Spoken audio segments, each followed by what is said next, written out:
Sold out ang concert ng BINI. Yung 2 days concert nila. Sold out. 3 hours lang. Diba? Nung nakaraan, yung paglabas pa lang ng price ng ticket ng BINI. Hala, ang mahal! Parang pang K-pop! Dami nagreklamo, diba? Pero ngayon, 3 hours lang, mabesh! Sold out na! Ano ngayon yung mga nagreklamo? Pustahan tayo, bumili yan ng VIP. Reklamo pa. Pero VIP rin naman ang binili. Itsusera kayo. Ay, buti na nga lang. Naglabas na naman daw ng may pang September 1 na bilihan pa.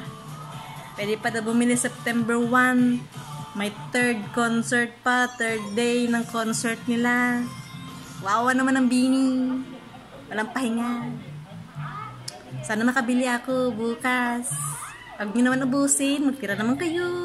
Kahit pang Gen Ad lang. Huwag na kayo magreklamo kasi. Tanda kasi kayo nagreklamo pa. Matsusera kayo.